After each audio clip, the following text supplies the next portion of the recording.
ॐ शुक्लाम्बरधरं देवं शशिवर्णं चतुर्भुजं प्रसन्नवदनं ध्यायेत् सर्वविघ्नोपशान्तये।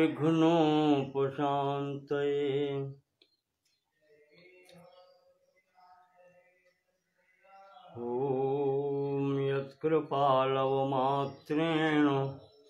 मूको भवति पंडितः वेदशास्त्रशरीरां तां वाणी वीणाकरां भजे।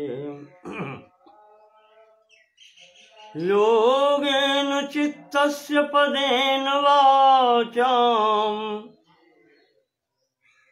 मलं शरीरस्य तु वैद्यकेन योपाकरोत्तं प्रवरं मुनीनां पतञ्जलिं प्राञ्जलिरानतोऽस्मि।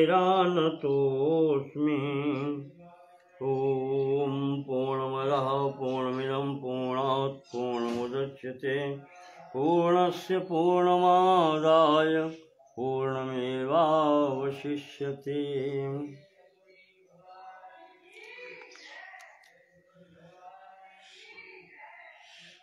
ओम शांति शांति शांति।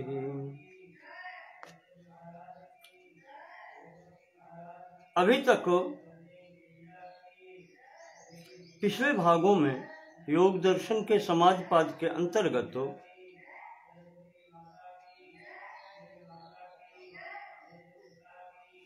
विचार किया गया कि चित्त वृत्तियों का निरोध हो जाना ही योग है। योग अर्थात समाधि।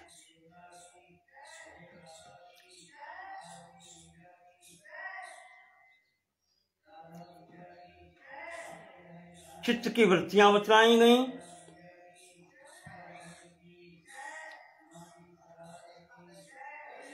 प्रामाण, विपर्य, विकल्प, निद्रा और स्मृति, इनके निरोध के लिए जो मार्ग है, अभ्यास वैराग्याभ्याम तन्निरोधा, उसकी चर्चा हुई। और अब इससे आगे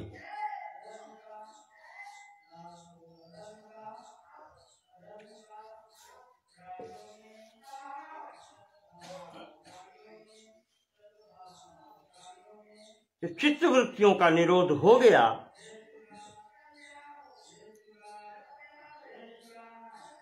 प्रकृति पुरुष का विवेक हो गया,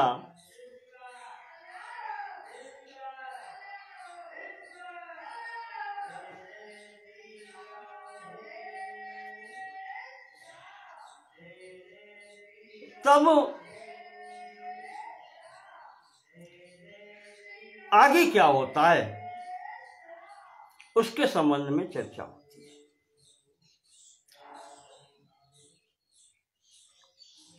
अपर वैराग्य पूर्वक पर वैराग्य की प्राप्ति होने तक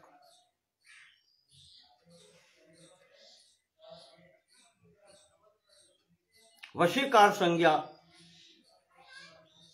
का जो वैराग्य है, अपर वैराग्य, उसके आगे पुरुष ख्यातेर गुण वैतृष्ण्यम,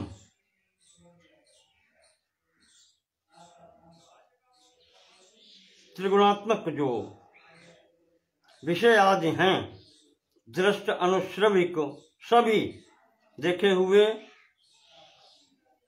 और सुने हुए, इन सब से वितृष्णा अपर वैराग्य। और उसके बाद में प्रकृति पुरुष के ज्ञान से, ज्ञान की प्रतिष्ठा से जो पर वैराग्य की स्थिति बनी है। अब यहां पर क्या होता है, महर्षि पतंजलि जी 17वें सूत्र में बतलाते हैं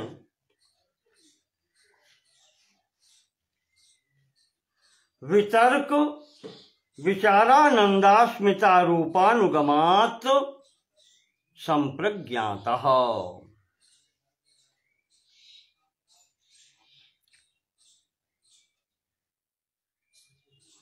महर्षि कहते हैं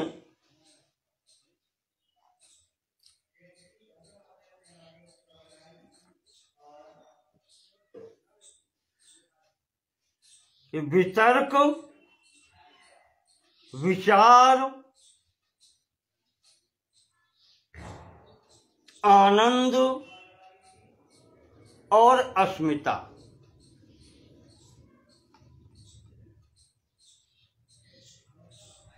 अनुगमात,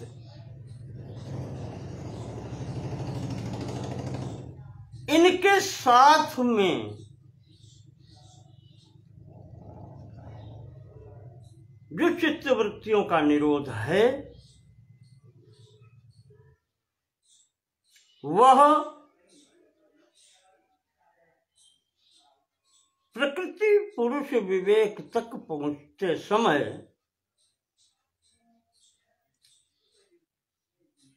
संप्रज्ञात समाधि के रूप में बदल जाती है। अर्थात वितर्क, विचार, आनंद और अस्मिता से युक्त जो चित्तवृत्तियों का निरोध की अवस्था है वह संप्रज्ञात समाधि कहलाती है।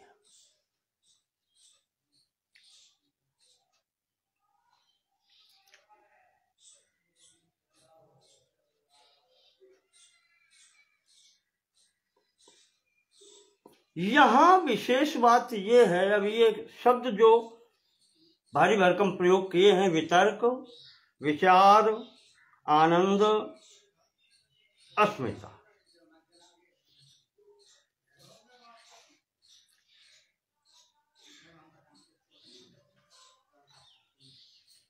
इनसे युक्त होकर के भी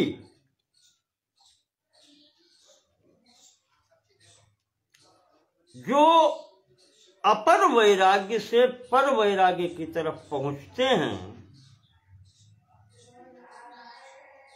तो यहां ज्ञान होता है, स्वरूप में स्थिति होती है,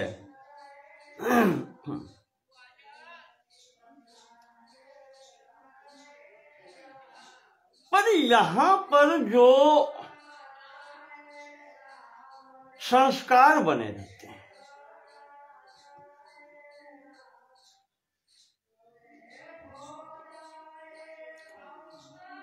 इस कारण से इसको संप्रज्ञात समाधि कहते हैं।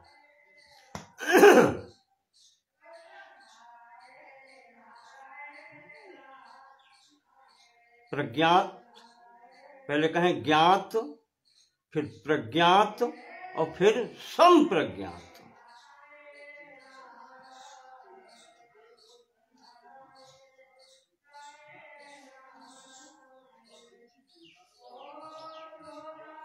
यहां कुछ बाहरी ज्ञान रहता है,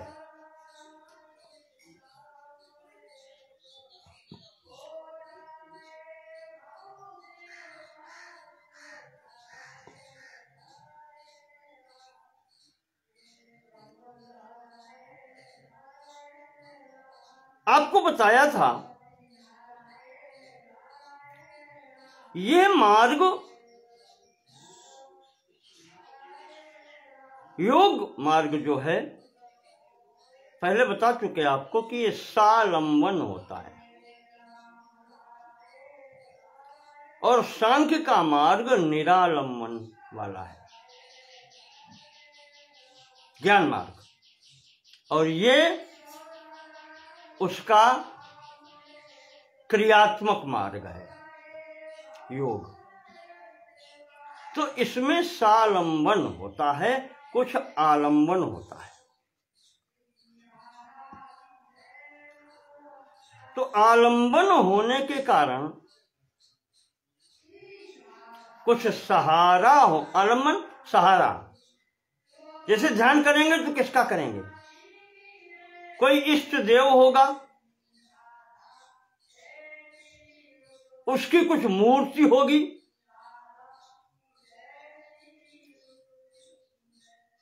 तो यहां से ये प्रारंभ होता है।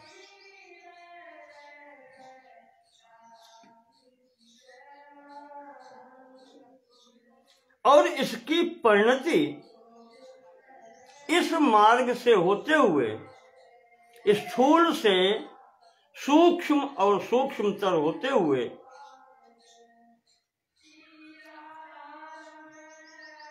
संप्रज्ञात समाधि की ओर पहुंचती है।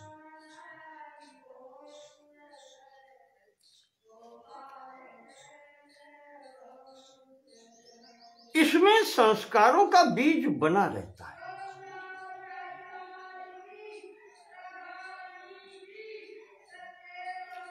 निरंतर अभ्यास करते हुए अगर शिथिल होगी स्थिति, तो ये पुनः संसार की ओर वापस ला सकता है। ये स्थिति, इस स्थिति से साधक वापस संसार की ओर आ सकता है। इसीलिए कहा था अभ्यास और वैराग्य निरंतर प्रक्रिया है, इसको चलते रहना चाहिए।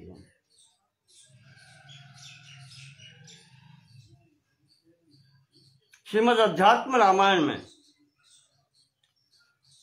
महर्षि वाल्मीकि जी ने भगवान को रहने के लिए, राम जी को रहने के लिए जो स्थान बताए हैं, आध्यात्मिक स्थान है वो भी, उसमें अंतिम श्लोक आता है कि निरंतराभ्यास दृढ़ीकृतानाम त्वत्पाद सेवा परिनिष्ठितानाम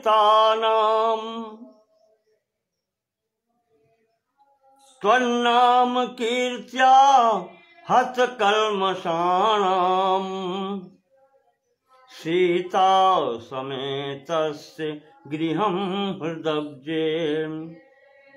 ये आलम्बन है। प्रकृति पुरुष सीता और राम,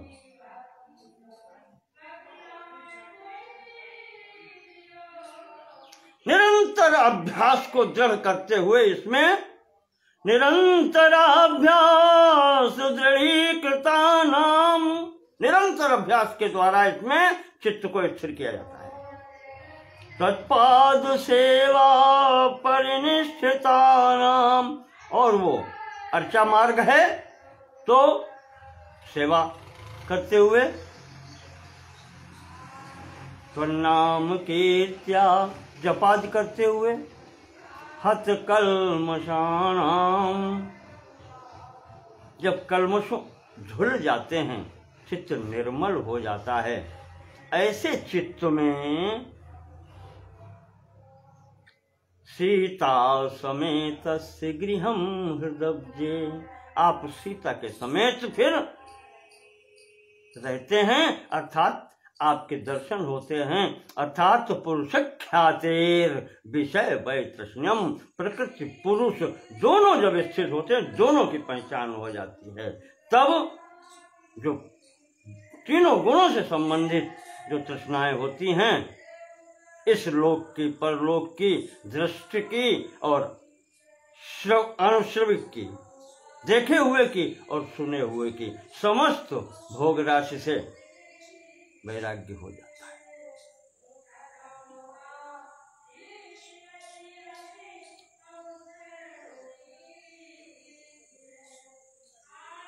तो इस स्थिति में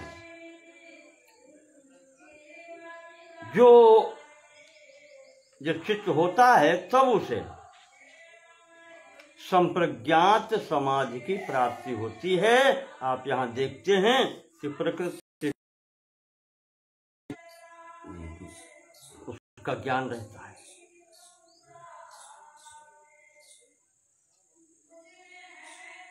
यहां ज्ञाता भी रहता है, साधक भी रहता है।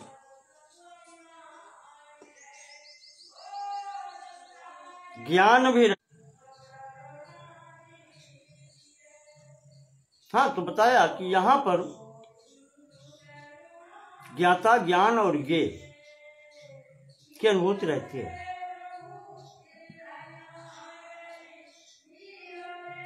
यहां जो 4 शब्द प्रयोग किए गए हैं जिनसे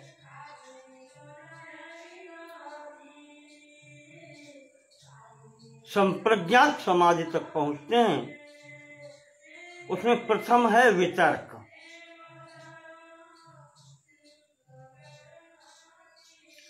वितर्क विचार, आनंद और अस्मिता के अनुसार अब ये संप्रज्ञात समाधि जो है वो 4 प्रकार की मानी जाती है। वितर्क के आधार पर वितर्कानुगत समाधि संप्रज्ञात समाधि, विचार के आधार पर विचारानुगत संप्रज्ञात समाधि, आनंद के आधार पर आनंदानुगत संप्रज्ञात समाधि और अस्मिता के आधार पर अस्मितानुगत समाधि।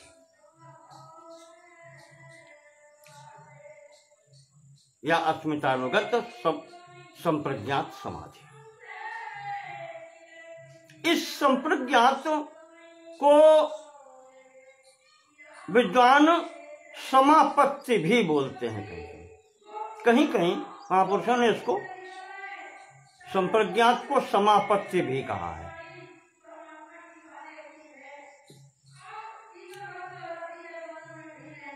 तो इसका जो प्रथम स्तर है वो है वितर्कानुगत संप्रज्ञात समाधि। इसकी स्थिति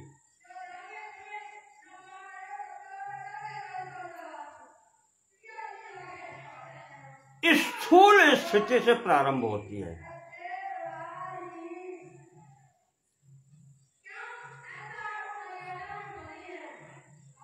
स्थूलता में जो पंचेंद्रिय के विषय हैं उनको ग्रहण करके जो एकाग्रता होती है वह वितर्कानुगत संप्रज्ञात समाधि कहलाती है।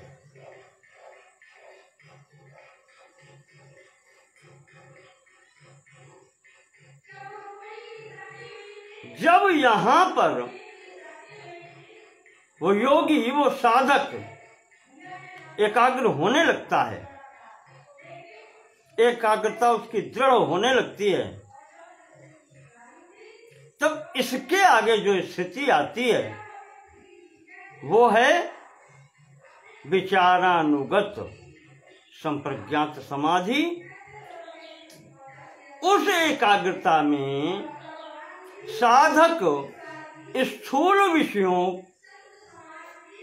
को छोड़ करके उनके अंतर्गत सूक्ष्म विषयों के स्तर पर आ जाता है। स्थूलता छूट करके उसके अंतर्गत फिर सूक्ष्मता आ जाती है। जैसे आपको बताएं, स्थूल प्रपंच के अंतर्गत स्थूल भूत पृथ्वी, जल, तेज, वायु, आकाश, इनसे संबंधित मूर्ति, इष्ट की जो भी आते हैं, वो जो आलंबन होता है उसका चिंतन करते करते जब एकाग्रता होती है और वो विशीर्ण होने लगता है, छूटने लगता है, तब उनका सूक्ष्म भाग जो है, जिसको आप तन्मात्राएं कहते हैं, सूक्ष्म तन्मात्राएं, शब्द, स्पर्श, रूप, रस, गंध, यहां पर केंद्रित होने लगता है।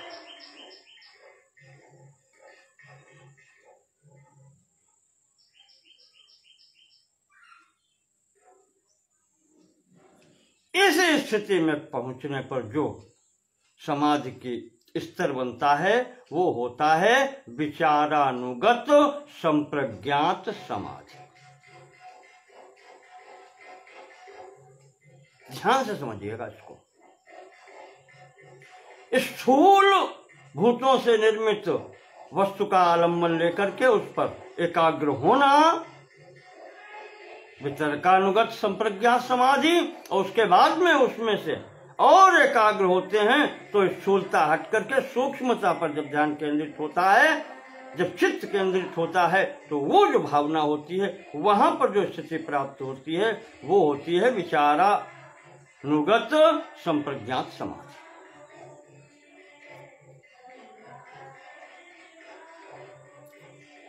इसके बाद में फिर और जब दृढ़ भूमि प्राप्त होती है और सूक्ष्मता बढ़ती है एकाग्रता में,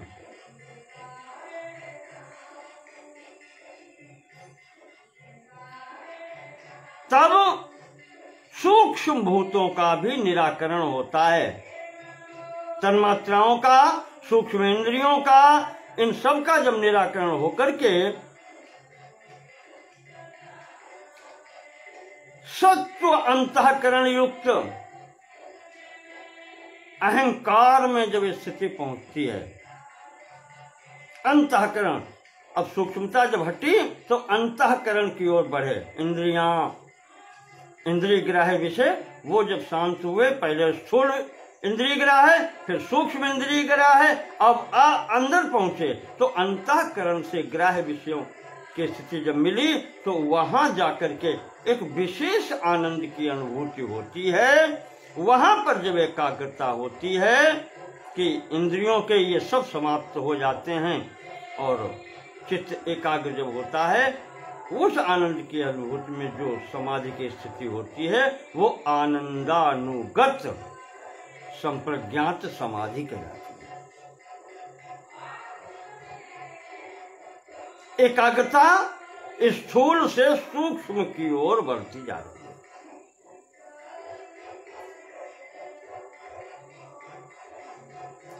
और अब इससे भी जब सूक्ष्म होता है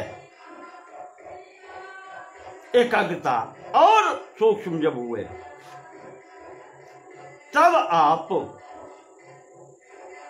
उस स्थिति में पहुंचते हैं जहां पर फिर केवल मैं ही मैं रह जाता हूं, अहम, या जिसको आप ऐसे कह लें अस्मि। अहंकार स्तर तक अहम भी होता है और उसके अंतर्गत जब आप और सूक्ष्म होते हैं,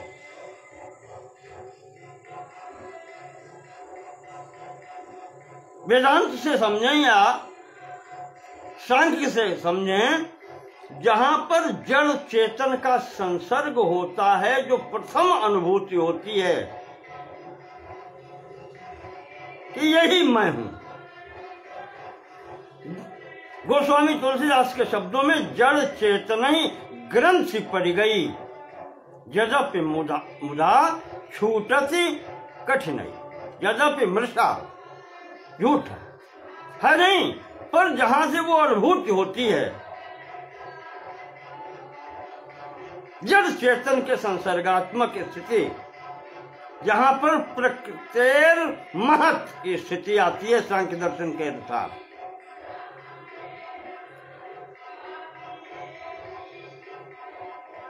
वहां दोनों जहां एक साथ होते हैं और ये लगता है कि दोनों एक ही हैं।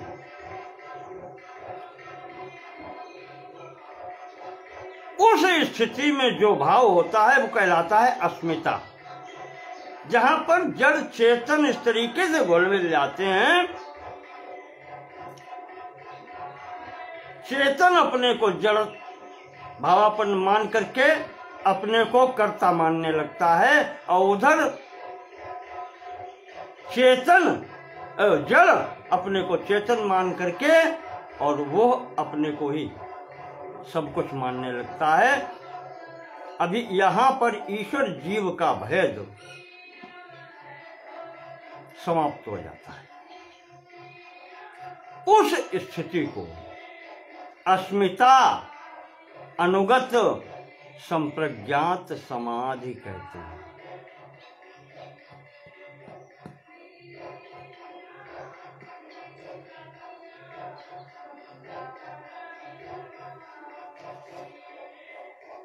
इसको थोड़ा सा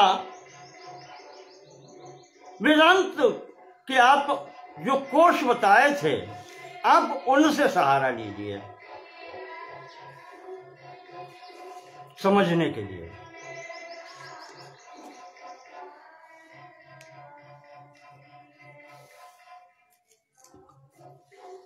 कि वहां जो बताया था स्थूल भूतों की स्थिति, इस संपूर्ण प्रपंच जो अंतिम चरण में बनता है, ये स्थूल प्रपंच कहलाता है और स्थूल भूतों से बनता है। पृथ्वी, जल, तेज, वायु, आकाश इनसे निर्मित होता है।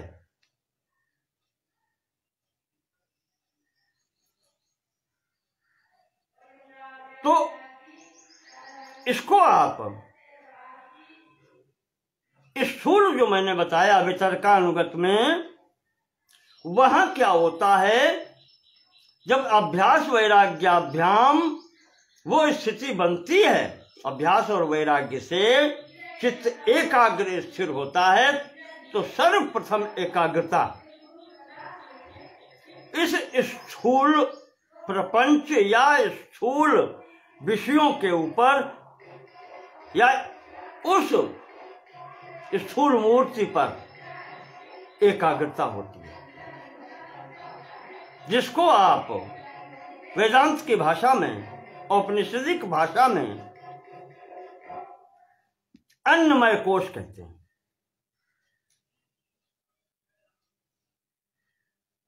वहां पर एकाग्रता होती है।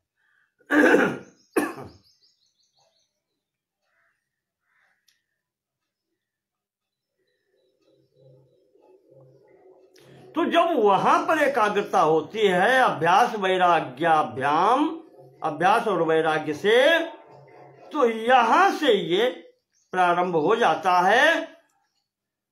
फिर वितर्कानुगत संप्रज्ञात समाधि में होता क्या है, उस स्थूलता को त्याग करके व्यक्ति अन्नमय कोश से प्राणमय कोश में प्रवेश करता है, वहां केंद्रित होता है। तो जब प्राणमय कोश में केंद्रित होता है अन्नमय कोश से, तो यहां जो एकाग्रता है उसको कहते हैं वितर्कानुगत समाधि।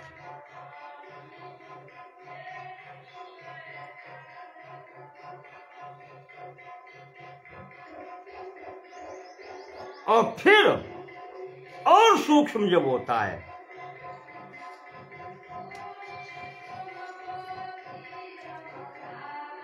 तो प्राणमय कोश से एकाग्रता और सूक्ष्म होकर के फिर मनोमय कोश में प्रवेश करती है।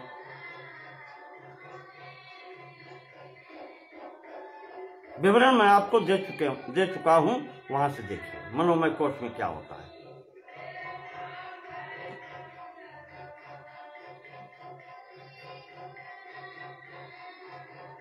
तो मनोमय कोश में जब एकाग्रता स्थिर होती है, तो वो विचारानुगत संप्रज्ञात समाधि।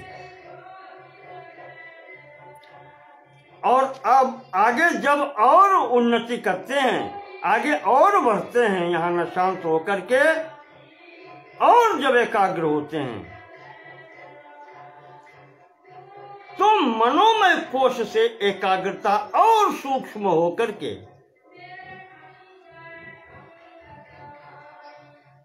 विज्ञानमय कोश में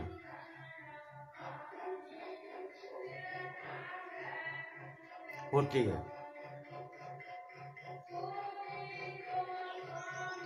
आपको बताया था संभवतः विज्ञानमय कोश में ज्ञानेंद्रियां और बुद्धि, ये स्थिति होती है। वहां जब केंद्रित होता है विज्ञानमय कोश में, उस स्थिति को आनंदानुगत संप्रज्ञात समाधि कहते हैं।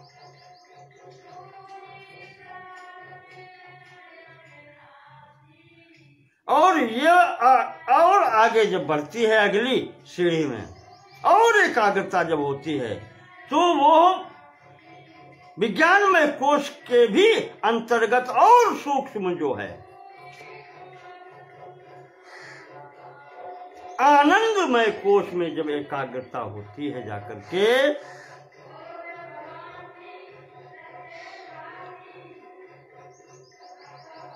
तो उस स्थिति में जो जहां पर पुरुष ख्यातेर गुण वैतृष्णम होता है वहां पर पहुंच करके जहां अभी आपको बताया जड़ चेतन का मिलना का संसर्ग होना,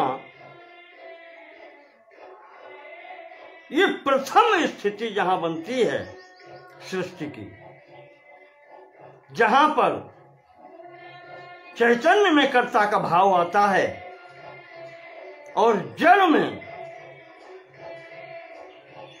चैतन्यता का भाव आता है, वहां जब प्रकृति पुरुष की स्थिति में जब पहुंचते हैं तो यहां पर जो अनुभूति है वो अस्मितानुगत संप्रज्ञात समाधि होती है।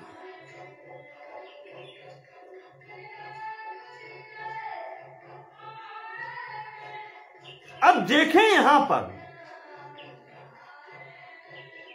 अभी भी पुरुष प्रकृति की स्थिति है।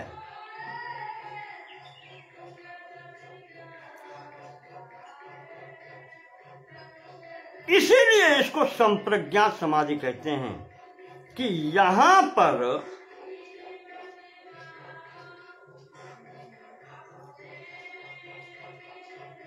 गुणातीत निर्विकार पुरुष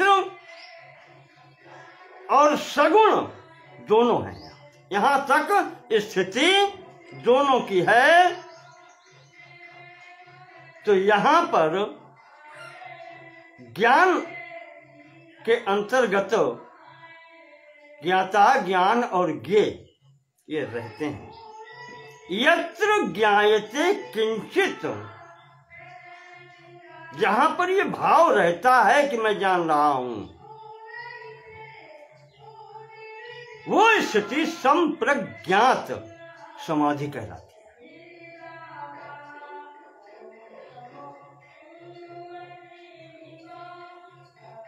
ज्ञान में प्रा और उससे भी पहले सम उपसर्ग लग करके ये निश्चित करते हैं कि यहां अभी कुछ इधर की तरफ लगाव है, प्रपंच की तरफ, सृष्टि की तरफ, संसार की ओर लगाव है। इसीलिए ज्ञाता ज्ञान और ज्ञेय का भाव है, इसलिए इसको संप्रज्ञात समाधि कहते हैं।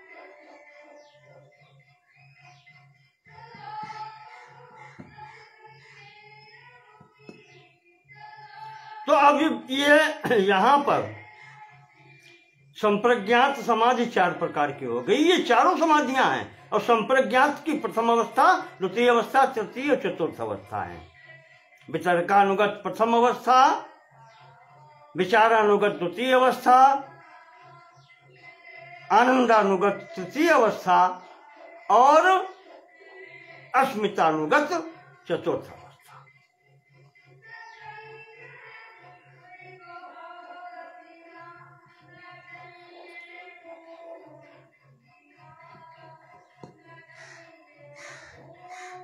इनके संबंध में विवरण आगे आएगा तो उसको और आगे देखेंगे। यहां इतनी बात है।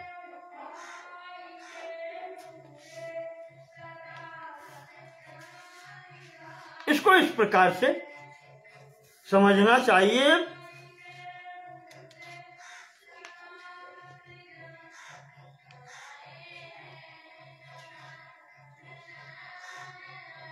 यहां पर ये स्थिति रहती है।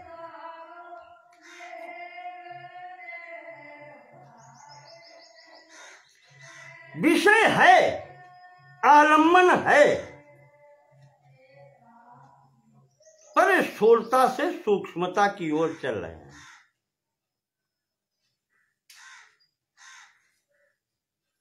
तो अब यहां भी विषय अगर है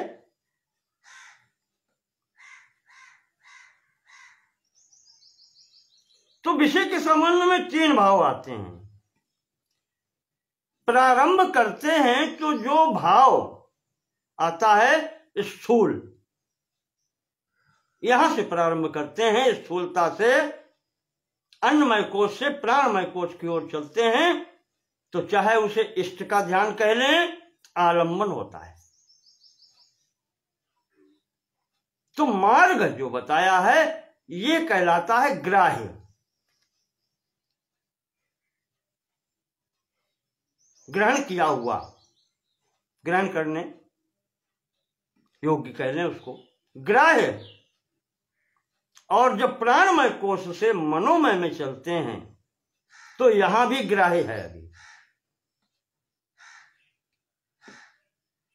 और उससे जब आनंदानुगत स्थिति में पहुंचते हैं, जहां पर अंतःकरण से, अंतःकरण में जब एकाग्र होता है स्थिति, जिसे आनंदानुगत समाधि कहते हैं, यहां पर ग्रहण हो जाता है। इसको ग्रहण एक स्थिति कहते हैं, ग्राह्य और उसके बाद में ग्रहण की स्थिति। इसके आगे जब बढ़ते हैं अस्मितानुगत संप्रज्ञात समाधि में, तो वहां पर आप देखते हैं कि प्रकृति पुरुष की स्थिति है, वो जो संसर्ग है, वो जो प्रथम अनुभव है, वहां ग्रहीत्र भाव होता है, ग्रहीता भाव होता है। यानी अब ग्राह्य और ग्रहण की स्थिति छोड़ करके अब ग्रहीता का भाव, ग्रहण करने वाला, ग्रहीता, ग्रहीत्र भाव रह जाता है।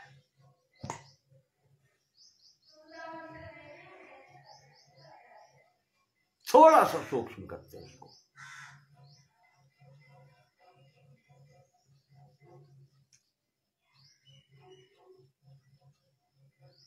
वितर्कानुगत स्थूल से अन्नमय कोश से प्राणमय में पहुंचना, वितर्कानुगत। प्राणमय से मनोमय में पहुंचना, केंद्रित होना, विचारानुगत। और उसके बाद में जब अंतःकरण में पहुंचते हैं तो वहां अभिमानो अहंकारा। यहां स्थिति एकाग्र होने में आनंदानुगत संप्रज्ञात समाधि में जो स्फुरण होता है वो अहम अस्मि का होता है। अहम अस्मि,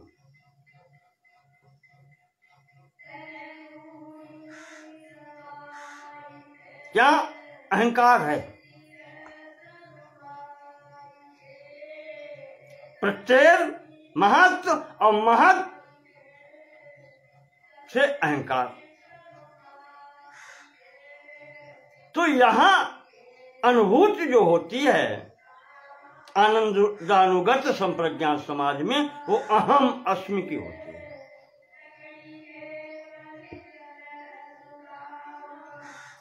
और जब आनंदानुगत से अस्मिता जहां पर आती है, जहां पर वो जड़ चेतन का संसर्ग अस्मिता बन जाता है कि मैं यही हूं,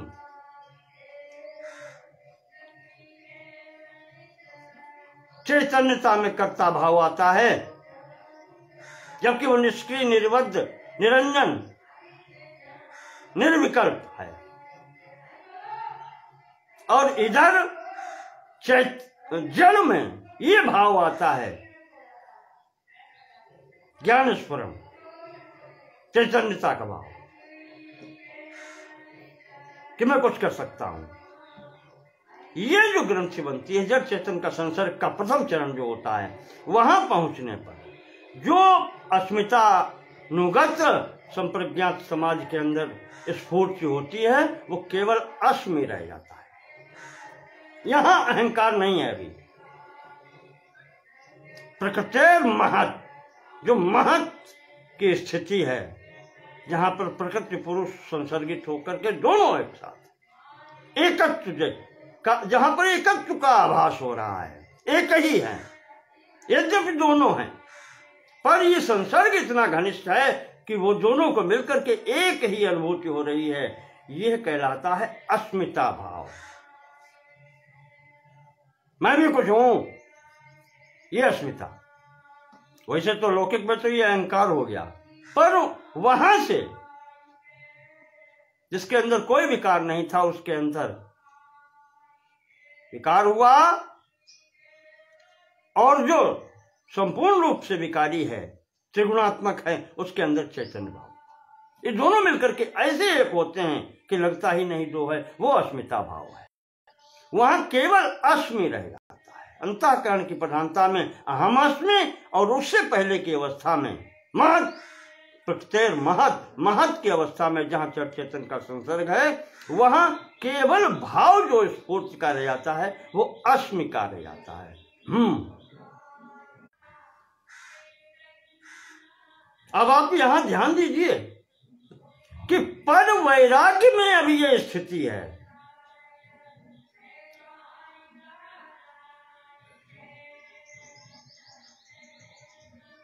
पुरुष ख्यातेर गुण वैतृष्ण्यम के उपरांत ये समाधि संप्रज्ञात आई है, और वहां भी अभी ये स्थिति है।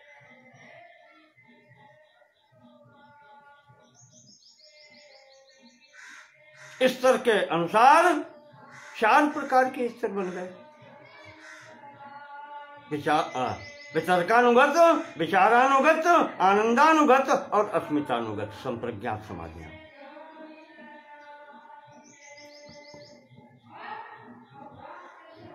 अब जब इससे आगे बढ़ते हैं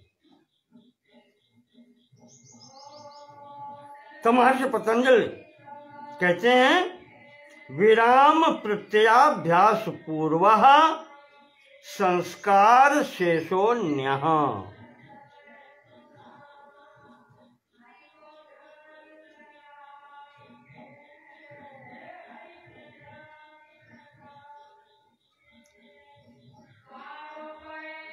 यहां तक अभी बीज बना है, यानी अस्मितानुगत तक पहुंच गए तो प्रकृति पुरुष अभी दोनों हैं, संस्कृति का बीज वर्तमान है।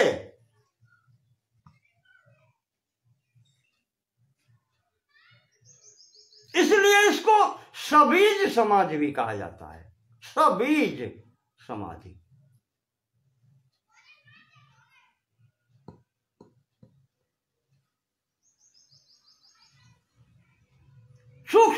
सूक्ष्म होने पर भी अभी यहां पर प्रकृति पुरुष दोनों का अस्तित्व है। तो जो बीज बना हुआ है, वृक्ष न सही तो वो तो अनुकूल अंकुरित हो सकता है।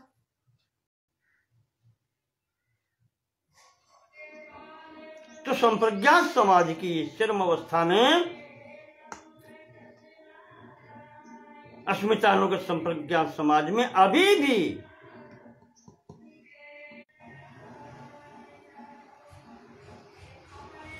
बीज उपस्थित है। इसलिए इसको सबीज समाधि भी कहते हैं। इसके आगे 18वें सूत्र में कहते हैं, विराम प्रत्याभ्यास पूर्व संस्कार शेषो न्यः। और इससे भी जब सूक्ष्म होता है, विराम वृत्तियों का निरोध, विराम हो जाने के बाद में जो प्रतीति है विराम प्रत्यया अभ्यास पूर्व, निरंतर अभी अभी अभ्यास ही है, अभ्यास चल रहा है। इस स्थिति में भी इससे भी जब सूक्ष्म होता है और आगे बढ़ शेषो अन्यः, अन्यः संप्रज्ञात समाधि से आगे, जिसको कहते हैं असंप्रज्ञात समाधि।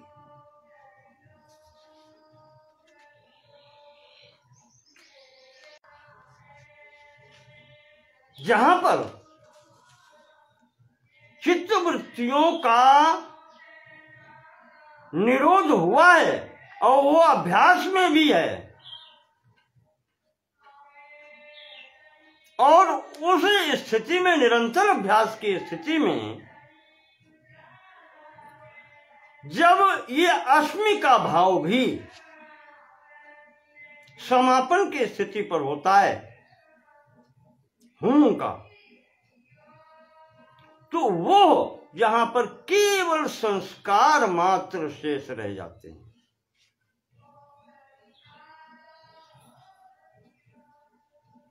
वो अन्यः यानी असंप्रज्ञात समाधि की स्थिति है। असंप्रज्ञात यत्र न किंचित ज्ञायते, जहां पर कुछ भी ज्ञान करने के लिए नहीं रह जाता।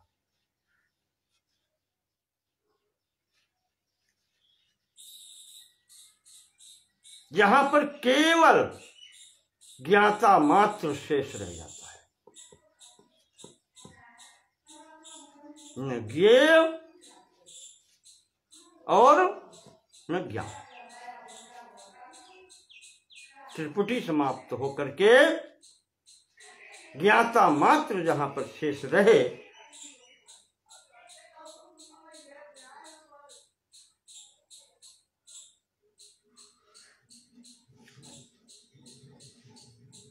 संस्कार शेष रह जाते हैं, वो स्थिति जो है वो असंप्रज्ञात समाधि की कही जाती है। अब यहां पर संस्कार शेष क्यों कहा गया?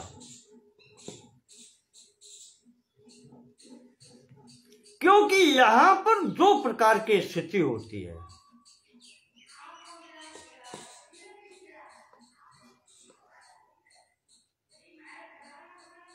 भौतिक रूप में आप अपना तर्क लगाकर देखें, यहां पर दो इस प्रकार की स्थितियां बनती हैं, देह रहना या देह छूटना।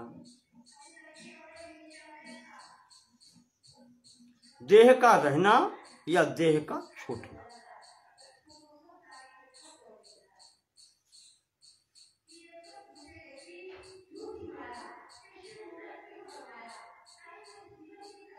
देह रहता है समाधि की स्थिति में, संप्रज्ञात में भी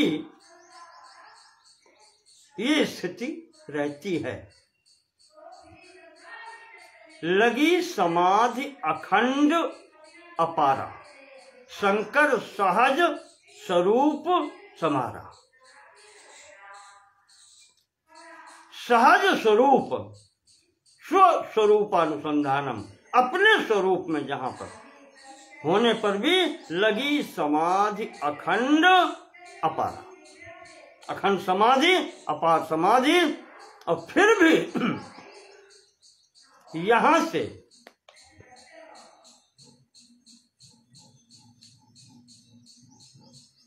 वापस लौटना संभव है संप्रज्ञात समाधि की स्थिति में, जहां सहज स्वरूप एकमात्र।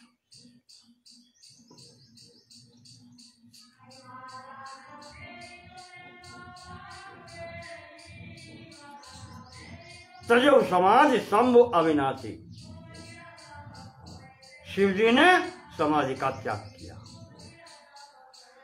बीते संवत सहस 87 तजो समाधि शंभु अविनाशी।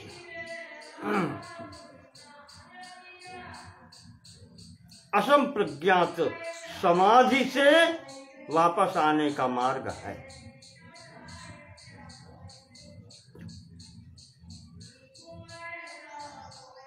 क्यों? संस्कार शेष हो, संस्कार शेष है।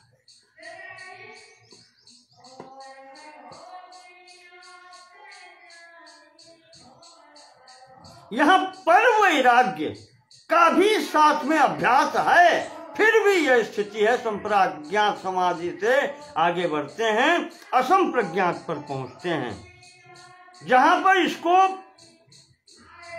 अब केवल मात्र रह गए हैं। इसको निर्वीज समाधि भी कहते हैं।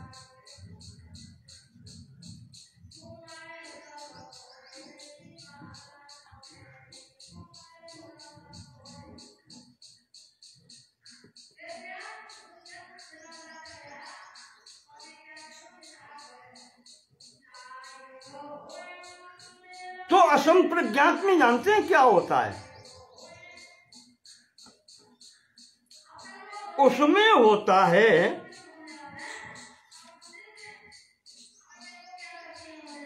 संभवतः श्रीमद् भागवत में आया है, भगवान ने उद्धव को बताया है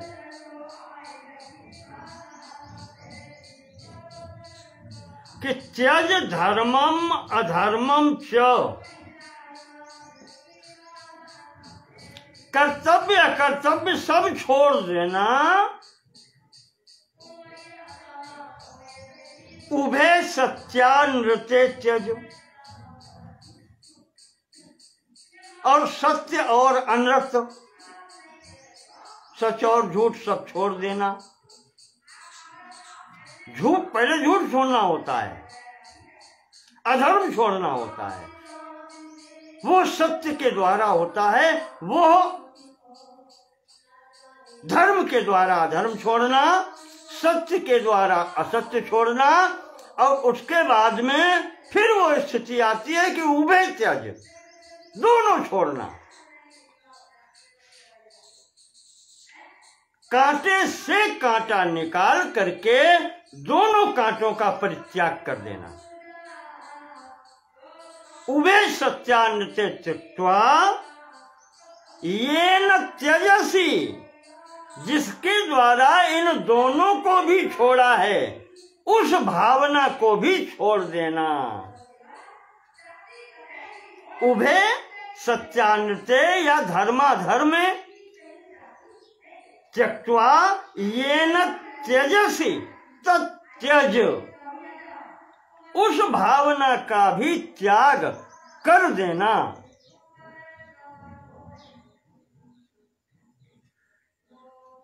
ये स्थिति जब पहुंचेगी तो असंप्रज्ञात की स्थिति की परिणति होगी जाकर के वहां पर। निर्बीज समाज की भी परिणति यहां पर, क्योंकि इसमें निर्बीज है लेकिन संस्कार शेष है। अभी जड़ चेतन की स्थिति में ये स्थिति है, ज्ञान है, सभी कुछ है। असंप्रज्ञात में अंत में दोनों होते हुए भी जो ग्रंथि है वो ये भ्रम डाल रही है कि मैं करता हूं चेतन की ओर से और जड़ की ओर से, प्रकृति की ओर से, कि मैं ही करता हूं। वो जो एकत्व की अस्मिता है वो वहां पर अस्मितानुगत संप्रज्ञात समाधि में है, और जब उसकी भी क्षीणता होती है, ग्रंथ शिथिल होती है, अस्मितानुगत में सबीज समाधि है, अभी संसर्ग है दोनों का। और इस समाधि में जब यहां पहुंचते हैं असंप्रज्ञात में, तो वो शिथिल होती है ग्रंथि। संस्कार शेष है, संस्कार शेषो अन्यः अन्यः असंप्रज्ञात यत्र न ज्ञायते किंचिदपि, जहां वो सब चीजें अस्मिता का भाव भी छूटता है। फिर किसको किसको बताना? हूं या मैं हूं बताना तब होता है जब कोई हो। वहां जब एकत्व की स्थिति पहुंचती है तो वो जो प्रारंभिक अवस्था के जो संस्कार शेष हैं अभी, यद्यपि अलग अलग हो गया अब मामला, सबीज से निर्बीज हो गया, अब संसद की ओर झुकाव खत्म हो गया, लगभग समाप्त हो गया लगभग। वो है असंप्रज्ञात समाधि। और इसके आगे जो स्थिति आपको बताई थी मुंडक उपनिषद का जो कल आया था कि तस्मिन् दृष्टे परावरे, जब वहां समक्ष हो गया तो सब कुछ भिद्यन्ते हृदय ग्रंथिर छिद्यन्ते सर्व संशया। ऐसी स्थिति जब वहां पर पहुंचते हैं, जब सम्मुख पहुंचते हैं, उस स्थिति में स्वयं पहुंचते हैं, वहां पर संपूर्ण ग्रंथियां खुल जाती हैं, सर्व संशय समाप्त हो जाते हैं। तस्मिन् दृष्टे परावरे, वो स्थिति फिर आगे बढ़ती है। तो असंप्रज्ञात में यहां संस्कार हैं।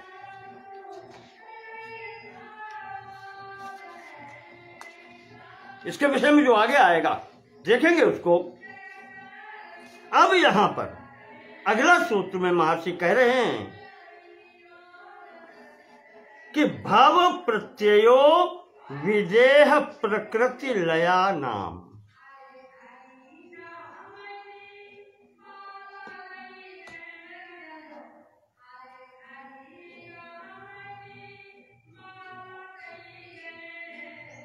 भाव प्रत्ययो विदेह प्रकृति लया नाम।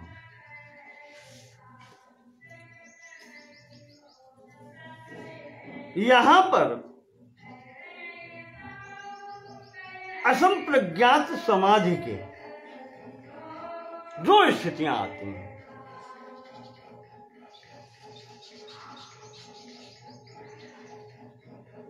विदेह और प्रकृति लया नाम।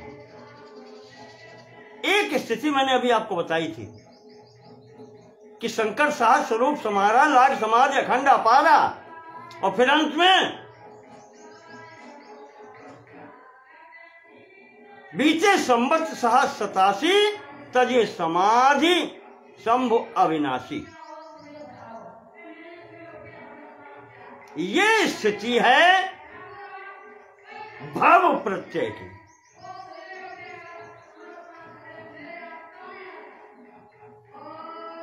जहां से पुनः अभी स्थिति बन सकती है।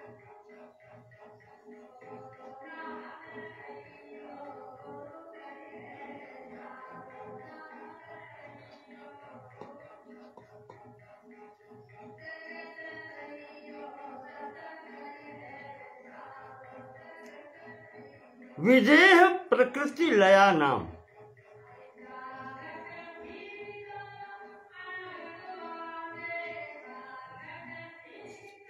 विदेह की स्थिति है, मैंने कहा था मोक्ष या स्थितियां दो ही होती हैं। एक है वापस आने वाला, इसीलिए इसको कहा गया है भाव प्रत्यय। ये भाव है अभी, वापस लौटने का मार्ग यहां है अभी कि बीते संवत 87 तजी समाधि संभव नहीं।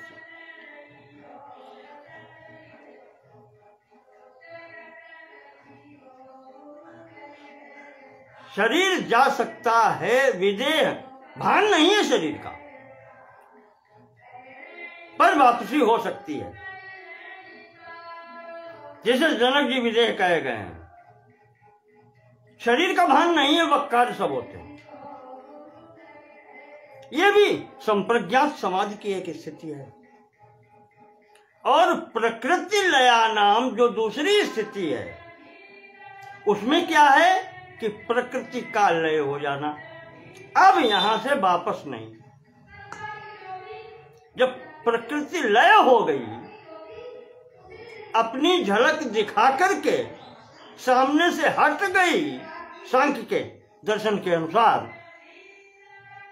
वेदांत में तो है ही नहीं माया, वो तो परमेश्वर की शक्ति है, वो परमेश्वर में ही, वो लय हो गई परमेश्वर में ही, पर ब्रह्म में ही लय हो गई, जिसे आप सायुज्य कह सकते हैं। वो स्थिति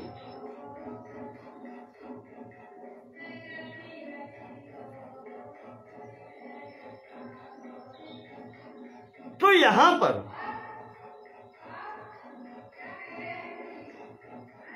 दोनों स्थितियां जो हैं, विदेह और प्रकृति लय के बाद में ये भाव प्रत्यय कही जाती हैं, यहां ये स्थिति बनती है।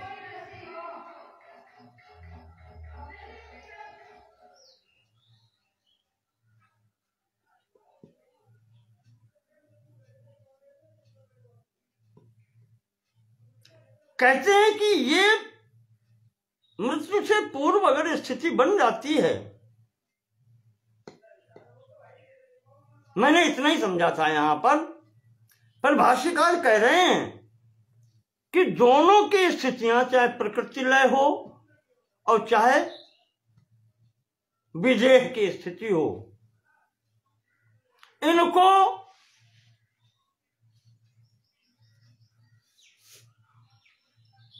या इनका पुनरागमन भी हो सकता है।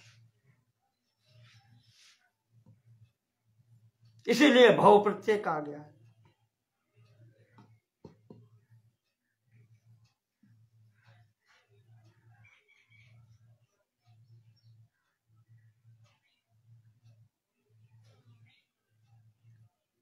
और उनके बारे में ही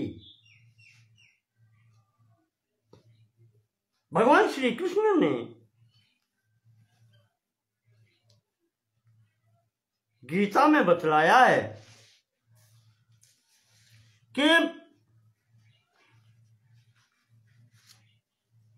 जब अर्जुन ने पूछा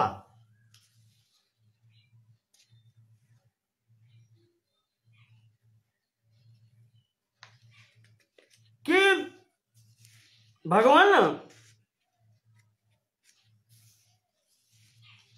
फिर अगर लौटना हो जाता है तो इनकी साधना का फिर क्या हुआ? इस स्थिति तक पहुंचते पहुंचते भी असंप्रज्ञात समाधि होते हुए भी अगर संसरण मार्ग बना रहा, यहां आना हो ही जाता है,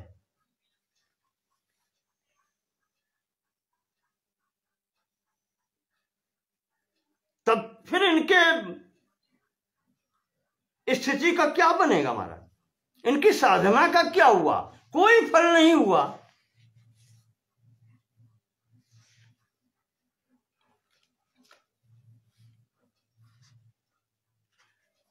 तो भगवान कृष्ण कहते हैं, मैं आपको संक्षेप में बताता हूं,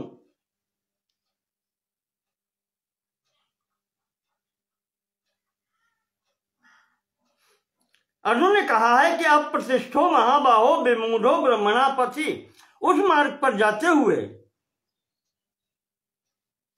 समाधि पथ पर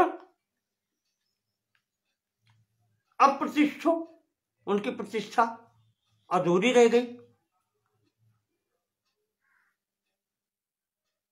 अप्राप्य योग संसिद्धिम काम गतिम कृष्ण कच्छति, अपनी सिद्धि को न प्राप्त हुआ यदि भी, तो वैसे साधक की फिर गति क्या होगी? तो कृष्ण कहते हैं कि पार्थ नैवेह नामोत्रो विनाशस्तस्य विद्यते, कहते उसकी साधना का विनाश नहीं होता। नहीं कल्याण कृत कश्चित दुर्गतिम तात गच्छति, कोई भी इस मार्ग पर चलने वाला दुर्गति को प्राप्त नहीं होता।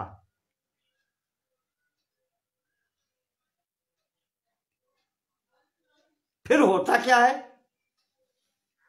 उन्होंने कहा कि प्राप्य पुण्य कृतान लोकान उषित्वा शाश्वती समा। कहते हैं कि उसको अगर मृत्यु हो गई, शरीर विच्छेद हो गया, साधना पूर्ण नहीं हो पाई, तो वो उषित्वा शाश्वती समा पुण्यकृताम लोकाम, पुण्यकृत यानी स्वर्गादि लोकों में, पुण्य लोकों में स्थित रह करके अब कुछ उनका भोग करता है। और फिर उसके उपरांत शुचीनाम श्रीमताम गेहे योग भ्रष्टो भी जायते। यद्यपि वो भ्रष्ट नहीं है, लेकिन अगर अर्जुन तुम्हारी दृष्टि में वो योग भ्रष्ट है भी, तो उसकी दुर्गति नहीं होती, वो पुनः आता है। और कहां आता है? शुचीनाम श्रीमताम गेहे। श्रीमान ऐश्वर्यवान लोगों के यहां, पवित्र लोगों के यहां उसका पुनर्जन्म होता है। अथवा योगिनामेव कुले भवति धीमताम, अथवा योगियों के घर में उसका जन्म होता है।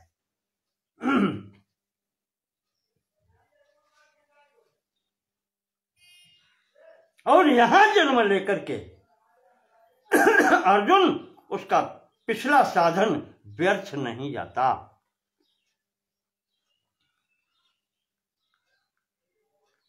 जहां पर पढ़ाई छूटी थी वहां से ही प्रारंभ होती है, उसको पुनः वर्णमाला नहीं पढ़नी पड़ती। आ ई ये पुनः नहीं पढ़ना पड़ता। उसका साधन जहां से छूटा था, तत्तम बुद्धि संयोगम लभते पूर्वदेहिकम, उसको वहां से वही बुद्धि, परिपक्व बुद्धि प्राप्त होती है जहां से उसको छूटा था ज्ञान। वो वहां से ही प्रारंभ करता है जहां से उसका छूटा था।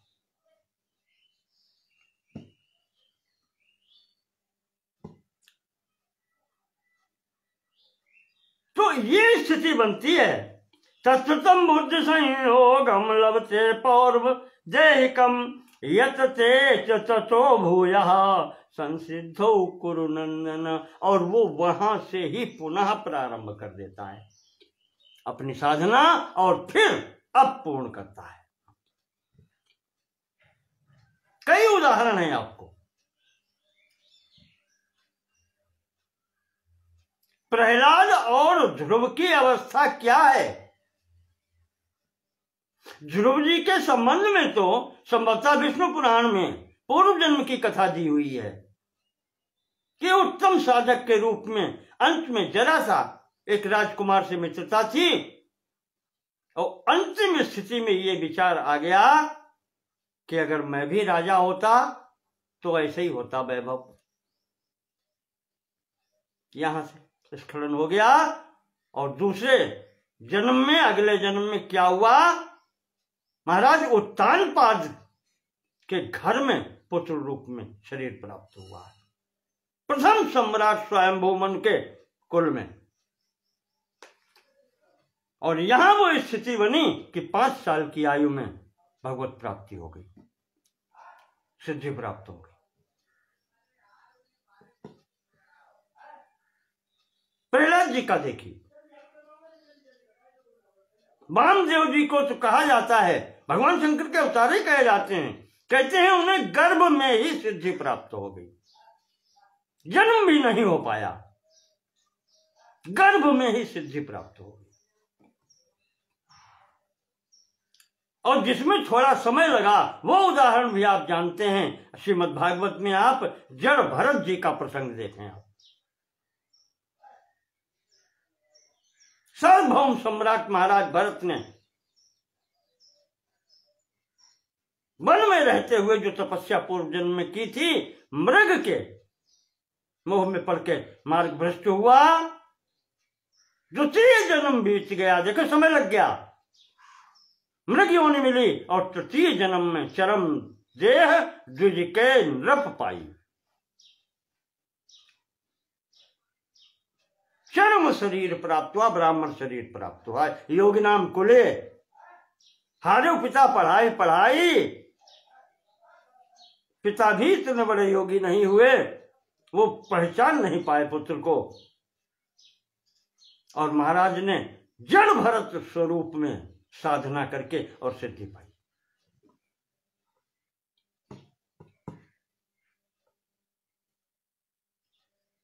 तो ये स्थिति बनती है कि अगर वापस आना भी हो जाए विदेह स्थिति में और प्रकृति लय की स्थिति में भी ये स्थिति बन जाती है, तो भी उसका साधन व्यर्थ नहीं हो सकता। व्यास भाष्य में व्यास जी ने लिखा है कि विदेह प्रकृति लयास्तु मोक्ष पदे वर्तन्ते। वो मोक्ष पद में स्थित हैं। उन्हें आप ये न समझें कि उनकी साधना या वो तो मोक्ष के अधिकारी हैं, मोक्ष पद पर ही बैठे हैं, बस कुछ वासना बस अगर कुछ हो गया तो ये स्थिति बन जाती है।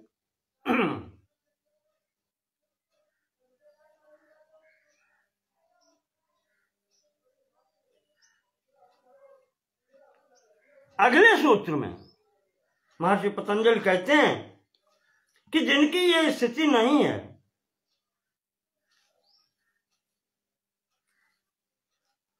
जो विदेह और प्रकृति लय वाली स्थिति में नहीं है, उनकी स्थिति क्या होती है?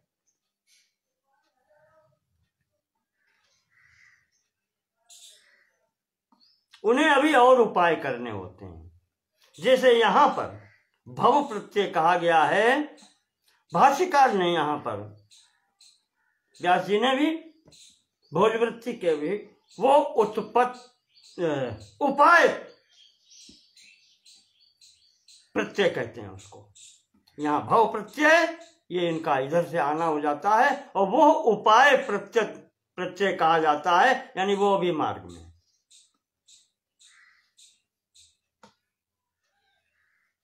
इतरेशम जो बाकी शेष रह जाते हैं, ये दो साधक यहां पर जो बताए स्थिति कि भव प्रत्यय वाले जो हैं, ये इनकी स्थिति विदेह और प्रकृति लय के रूप में जो होती है, इनका ऐसा भी हो सकता है। वापस अगर आ गए तो पुनः प्रयास करके ये अपने मार्ग में पहुंच जाते हैं।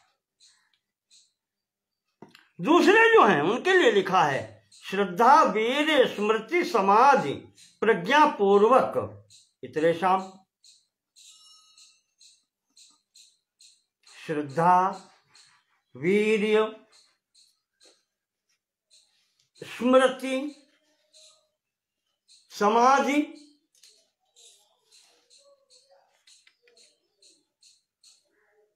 प्रज्ञा पूर्वक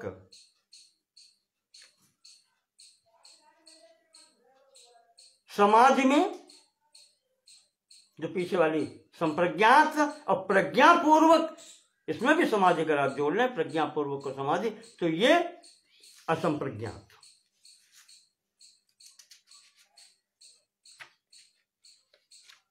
इनकी सिद्धि होती है।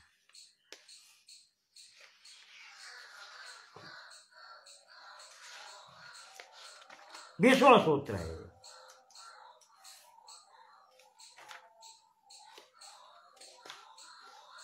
श्रद्धा वीर्य स्मृति समाधि प्रज्ञा पूर्वक इतरेशम।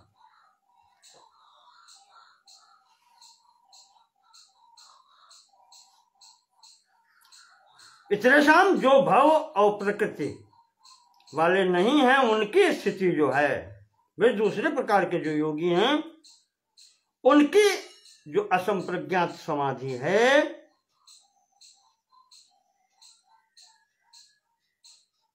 वो श्रद्धा वीर स्मृति समाधि और प्रज्ञा के द्वारा सिद्ध होती है। ये क्रम है उसका।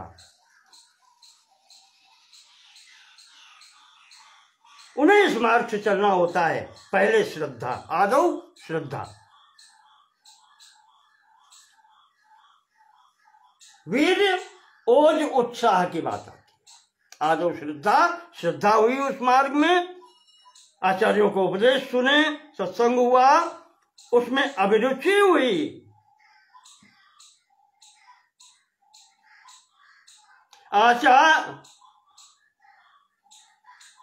वेदेषु गुरुवाक्येषु,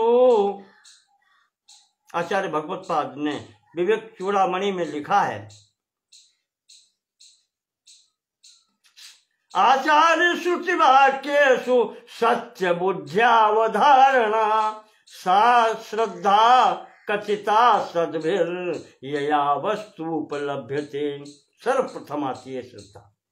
श्रद्धा क्या है? आचार्येषु, आचार्य वाक्य में और वेद वाक्य में जिसकी सत्य बुद्ध्यावधारणा, सत्य बुद्धि होती है कि आचार्य ने कह दिया सही है, वहां तर्क नहीं करता हो।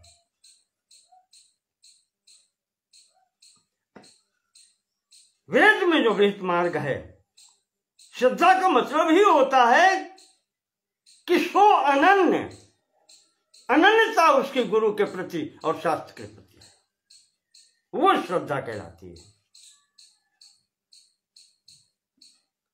इसके बाद में उत्साह बढ़ता है इस मार्ग में बढ़ने का। अच्छा,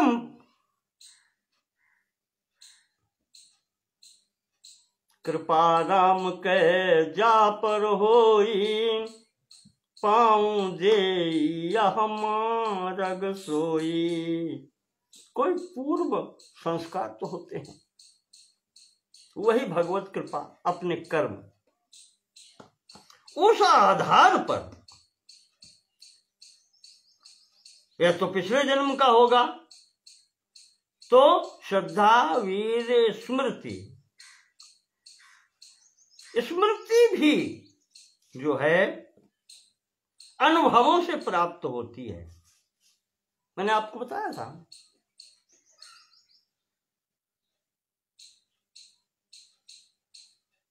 अनुभूत विषय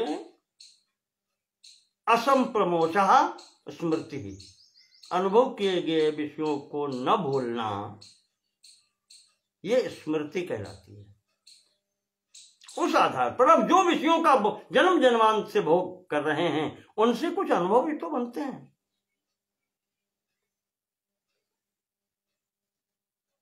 त्यागने योग्य स्थितियां भी बनती हैं कि इनसे दुख उठाया, इनके चक्कर में नहीं पड़ना। ये सब छूटता हुआ चलता है तो उनकी परिपाक अवस्था में भी तो कुछ शेष रहता है कि हाँ, इस मार्ग पर चलना है। यहां दुख की, क्लेश की अनुभूति नहीं होती, तो स्मृति भी उसमें सहायक होती है। इसके बाद में जब ये तीन श्रद्धा, वीर्य, स्मृति सहायक होकर के स्थिति बनती है, तब समाधि के प्रति व्यक्ति बढ़ता है। तो उसमें जो इसमें स्थिति पहले बता चुके, फिर वही मार्ग पर आता है। क्लिष्ट और अक्लिष्ट कर्मों का यहां पर होता है। जो क्लेश देने वाले कर्म हैं या क्लेश नाश करने वाले कर्म हैं, उनके आधार पर फिर चलना होता है। और उसमें जब क्लेश नाशक कर्म होते हैं तो क्लेश देने वाले उनको छोड़ा जाता है। जो चित्तवृत्तियां हैं वही चित्तवृत्तियां हैं, क्लेश देने वाली उनको छोड़ा जाता है। पंचतय्यः प्रवृत्तियां, तो वो चलती हैं। और वहां से प्रारंभ होकर के फिर ये जो पीछे बताए हैं उसी स्तर पर समाधि के प्रति चलने लगता है। चित्त एकाग्र होने लगता है, स्थिर होने लगता है। और अंतिम स्थिति में प्रज्ञा, जब एकाग्र चित्त होता है तब उसमें ज्ञान उत्पन्न होता है। प्रज्ञा, विशेष ज्ञान, ऋतंभरा जिसको कहते हैं, रित जिसमें भरा हुआ है।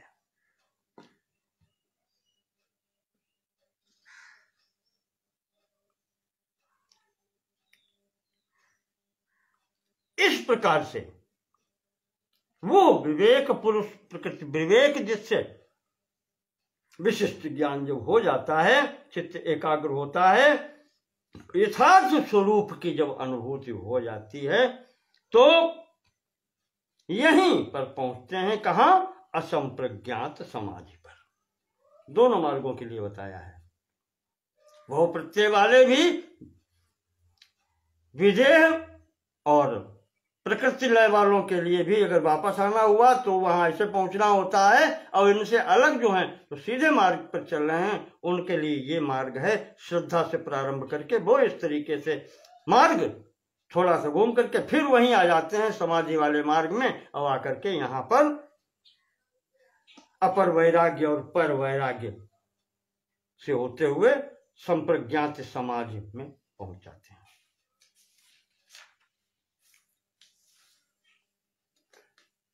अब यहां पर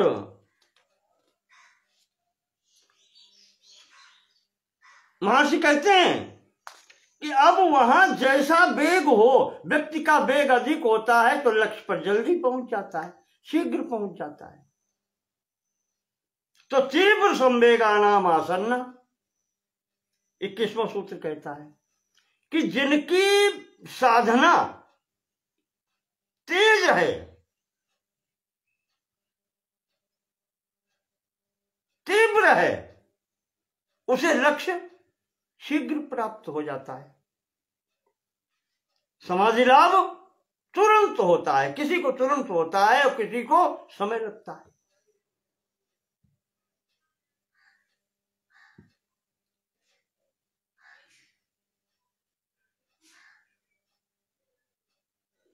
तो यहां जो संवेग कह दिया, तीव्र संवेगा नाम आसन्न, इसका थोड़ा सा अगले सूत्र में करते हैं कि मृदु मध्यादि मात्रत्वात् ततोपि विशेषः। जो तीव्र संवेग है, जिससे शीघ्रता होती है समाधि प्राप्त करने में, वो भी कहते हैं 3 प्रकार का होता है। मृदु, मध्य और अधि। मृदु, मृदु तीव्र, तीव्र सब में जोड़ना, पीछे सूत्र में आया है उसको ही। ये तीव्र संवेग भी 3 प्रकार का होता है, मृदु, मध्य और अधिमात्र। तो मृदु तीव्र जो है उसमें थोड़ा सा लगता है, उसके बाद में मध्य, थोड़ा सा उससे आगे वेग अगर है तो उससे कम समय लगेगा, और यहां पर अधिमात्र संवेगा नाम जो अधिकतम वेग है, उसमें तो फिर तुरंत, उसमें देर का है कि तो भी विशेषा।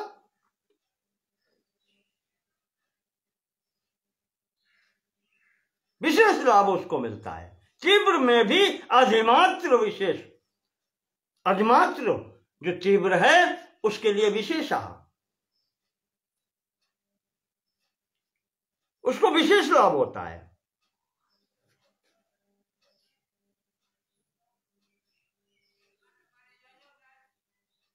यहां पर भोज वृत्ति में जो संवेग शब्द का उन्होंने कहा है कि इसका प्रयोग इसलिए होता है, संवेगः उपायानुष्ठाने शीघ्रम, उपाय के अनुष्ठान में जो शीघ्रता होती है उसको संवेग कहते हैं।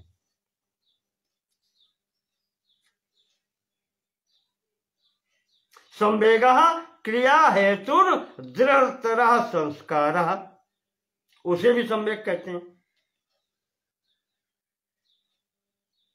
क्रिया करने के कारण स्वरूप जो संस्कार होता है, जो लगन होती है, वो संवेग है।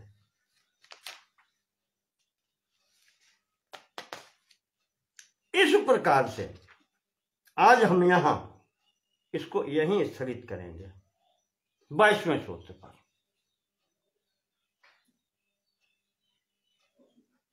असंप्रज्ञात समाधि पर बात चल रही है, तो धीरे धीरे बढ़ो आगे।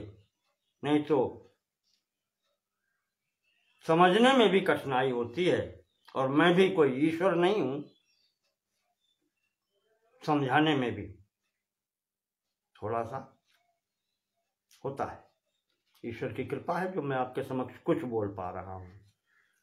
आचार्य जी को स्वागत है। अभी मेरी दृष्टि पड़ी। राजेश्वराचार्य जी बहुत बहुत धन्यवाद उत्साहवर्धन के लिए। प्रयास कर रहा हूं। कल मैं आपको 23वां सूत्र लेकर चलूंगा। तो ये मार्ग है, समाज के विषय में ही समाजपाद है, क्योंकि प्रथम तो समाज के संबंध में ही बात होगी। इसमें संभवतः 54 सूत्र हैं, अभी तो 22 हुए, आज 5वां खंड है।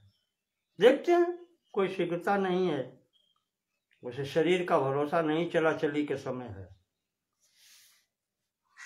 तो फिर जो ईश्वर की इच्छा हो वो होगा। बहुत बहुत धन्यवाद।